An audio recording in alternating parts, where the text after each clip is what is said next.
Hi folks, this is a behind the scenes look at Blood Brother, a short film made for the My Road Reel competition. The first thing we're going to look at is location. We were really lucky to get this location. It's called Windsor Downs on the outskirts of Sydney. A bushfire went through here a couple of years ago now, which made all the trees black, and the undergrowth is just starting to come back, so it's got this really good eerie black trees, green grass feel. It was a great location. It's fairly close to Sydney, and it's isolated. During the shooting, though, we did surprise some bushwalkers that just saw a guy with his hands tied behind his back being harassed by another guy holding a gun, which took a little bit of explaining, but it all worked out really, really well. The next thing is our sound gear.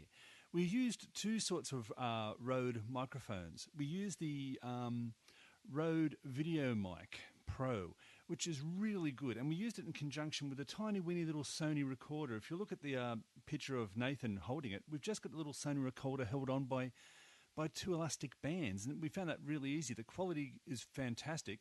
You turn the gain down on your recorder so it's coming in very, very low, and you use the preamp in the Rode Video Mic Pro, the plus 20 dB, and that works really good as a boom mic, and we've just attached it to a normal studio microphone stand that we had laying around for the podcast I do, and we just took the feed off it, and Nathan was using that as a boom pole, and it worked really, really well. We ended up using this as our main source of audio. If you want to see some other things that we've used, we also used the Rode Smart Lav. And the beauty of the Rode Smart Lav, it goes straight into a mobile phone. We used an Apple iPhone 4S. And the beauty of the software that you can download as well, is that it can be used by a guy which is handcuffed, standing in the bush. He can turn his microphone on and off. And it comes up with really good audio when you want to capture someone getting slapped in the head. So there you go. It's a great little microphone all round, the Lav.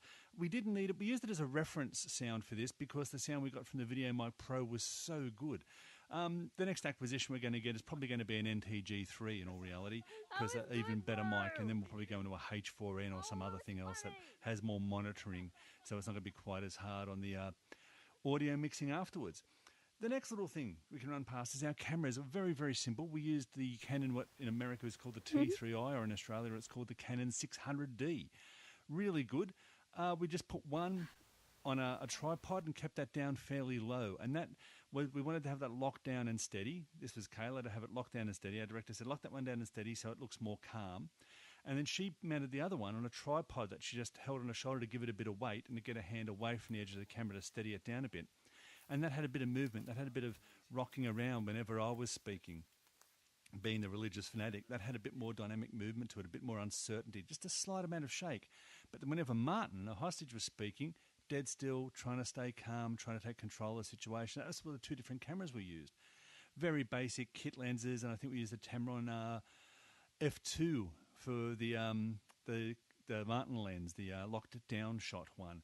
So that was very simple. Great little cameras, and we can also have the audio left on them too to use as reference sound, so we know where we were in our takes and those sorts of things.